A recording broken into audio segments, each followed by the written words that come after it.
इसमें अपराध मान लिया गया है। यूजीसी के 2012 के नियमों में एक प्रावधान था कि अगर 2026 के नए नियमों के अनुसार सवर्णों से ये आज़ादी भी छीन ली गई। सरकार के लिए एक मजबूत स्तंभ बन के रहा है। अपने ही देश में खुद को सेफ नहीं मान रहे हैं तो संविधान के आर्टिकल 14 पे सीधा हमला नहीं माना जाएगा। झूठा होने का डर हमेशा बना रहता है। ऐसे कि मोदी जी प्लीज हमारे मूल अधिकारों को तो प्लीज हमसे मत छीन। संविधान का आर्टिकल 14 खतरे में क्यों दिख रहा है? संविधान पर एक बहुत बड़ा प्रहार है और संविधान की रक्षा करने में असमर्थ है। क्या स्पेशल कानून बनते हैं उसमें झूठे और बेबुनियादी शिकायतों की दर हमेशा अधिक पाई जाती है। उस कॉलेज की मान्यता रद्द कर दी जाए। सामने वाले स्वर्ण छात्र का पूरा करियर और रिस्पेक्ट मिट्टी में मिल जाए। वहाँ पर शिक्षा नहीं बस ब्लैकमेलिंग पैदा होगी। श्रवण जाति में जन्म लेना ही एक अभिशाप बन जाएगा। और ये ठीक ऐसा ही है जैसा हिटलर के ताज में ज्यूस बन के पैदा होना था।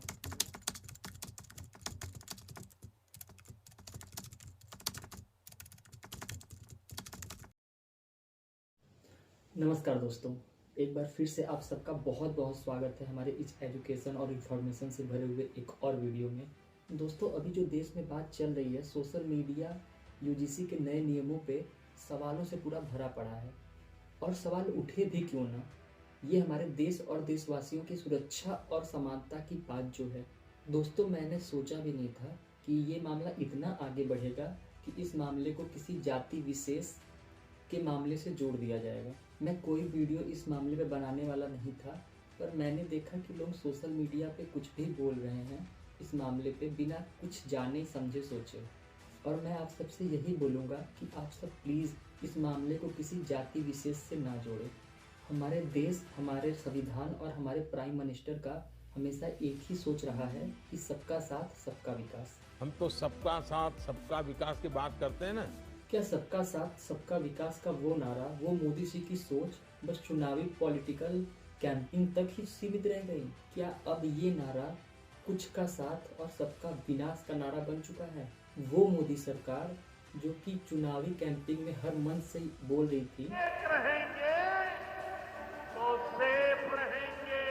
क्या वो एक रहेंगे सेफ रहेंगे का नारा वोट बैंक की राजनीति के खंडहरों में कहीं कैद होकर रह गई है?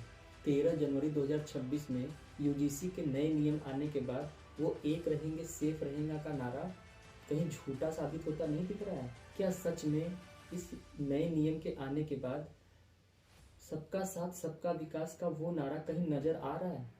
13 जनवरी 2026 को यूजीसी द्वारा जो नए नियम लाए गए उसका मकसद कॉलेजों में ऊंच नीच भेदभाव को रोकना था और ये सुनिश्चित करना था कि कॉलेजों में कोई एक ऐसा कड़ा कानून लाया जाए जिससे कि सभी को समानता मिल सके। और ऐसा होना भी चाहिए क्योंकि सामाजिक भेदभाव हमारे देश को और हमारे देशवासियों को खोखला कर देगा। पर इस बार बात समानता और भेदभाव की नहीं है। ये बात एक सामाजिक वर्ग को आरक्षण देके आगे बढ़ाना और उनको भी अपने जीवन में सुधार करने का मौका देने का नहीं है। मोदी जी और यूजीसी अपने इस नियम के अनुसार कॉलेजों को भेदभाव मुक्त और सुरक्षित बनाने का दावा कर रहे हैं, पर इस भेदभाव को रोकने के लिए जो कानून बनाए गए उसको लेकर एक दूसरा वर्ग डर रहा है और वो पूछ रहा है कि क्या मोदी जी श्रवण होना इस देश में अपराध मान लिया गया है? उनका कहना है कि मोदी जी हमारे खिलाफ एक ऐसा कानून बना दिया गया है कि हमें अपनी बेगुनाही साबित करने का एक मौका भी नहीं दिया जा रहा है। लेकिन ये डर सरकार द्वारा बनाए गए नियमों को पूरी तरह गलत तो साबित नहीं कर सकता, पर ये आज के दिन का बड़ा सवाल है कि इस नियम को आधा अधूरा ही लॉन्च कर दिया गया है। क्या यूजीसी और सरकार को इन नियमों में बड़ा बदलाव करने की जरूरत है? क्योंकि इस आधे अधूरे नियम के आने के बाद श्रवण कानून के समक्ष समानता को मांग रहा है। क्या आज श्रवण होना श्रवणों की सबसे बड़ी कमजोरी है?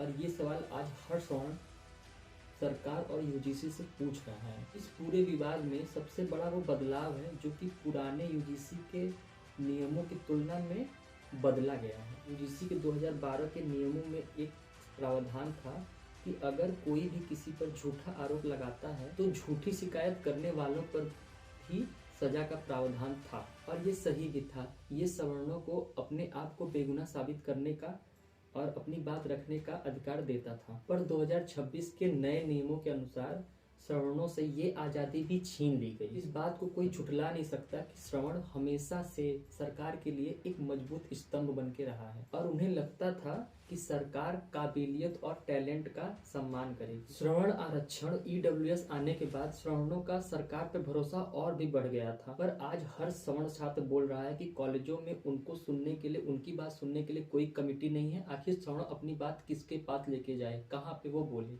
और यही कारण है कि मेधावी छात्र देश को छोड़ के जाने की बात सोच रहे हैं, जहाँ पर उनकी बात सुनी जाए, उनको बोलने का अधिकार मिले, क्योंकि सरकार ने उनकी बात सुनने के लिए कोई प्रावधान नहीं किया है।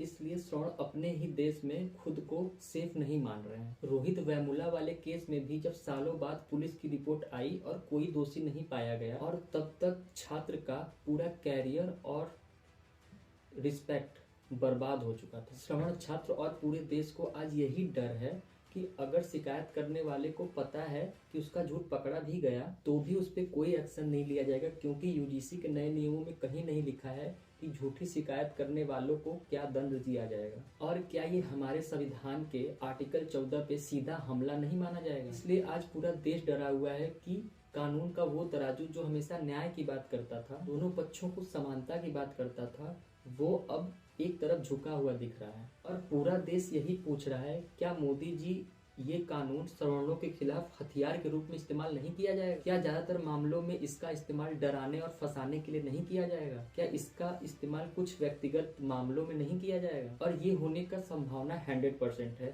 क्योंकि जब भी किसी भी कानून में दोनों पक्षों को समान नजरिए से नहीं देखा जाता है, जिन मामलों में कोई इन्वेस्टिगेशन ना हो, उन मामलों और शिकायतों का झूठा होने का डर हमेशा बना रहता है। ऐसे में सवर्ण छात्र का डर यही है कि उन्हें अपनी बात रखने का सरकार ने कोई मौका दिया ही नहीं, और वो छात्र बोल रहे हैं कि मोदी जी प्लीज हमारे मूल अधिकारों को तो प्लीज हमसे मत छीनो।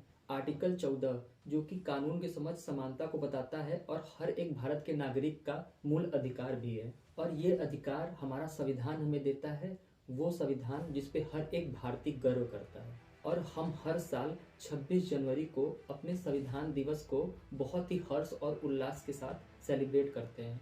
आज पूरे देश को उस संविधान का आर्टिकल 14 खतरे में क्यों दिख रहा है? सुप्रीम कोर्ट ने कई मामलों पे बोला भी है कि बिना किसी ठोस सबूत पर की गई कार्रवाई चेक एंड बैलेंस के सिद्धांत को खतरे में डालने की बात है। और यूजीसी के ये नियम सुप्रीम कोर्ट के इस सिद्धांत की धज्जियां उड़ाते हुए दिख रहे हैं और आर्टिकल 14 का भी उल्लंघन करते हुए दिख रहा है। संविधान के आर्टिकल 14 में साफ साफ लिखा है कि राज्य किसी को भी कानून के समझ समानता से वंचित नहीं कर सकता, और यूजीसी के नियम के अनुसार किसी को भी जाति के आधार पर समानता ना देना, कानून की समझ समानता ना देना हमारे संविधान पर एक बहुत बड़ा प्रहार है। और हमारा सुप्रीम कोर्ट से यही सवाल है कि जब आर्टिकल 14 में समानता का अधिकार हमारे हर देशवासी के लिए समान है, तो यूजीसी को ये आधे अधूरे नियम क्यों लाने पड़ रहे हैं? और आज ये बड़ा सवाल उठ रहा है कि क्या सुप्रीम कोर्ट हमारे संविधान को देश में अच्छी तरीके से इम्प्लीमेंट करने में और उस संविधान की रक्षा करने में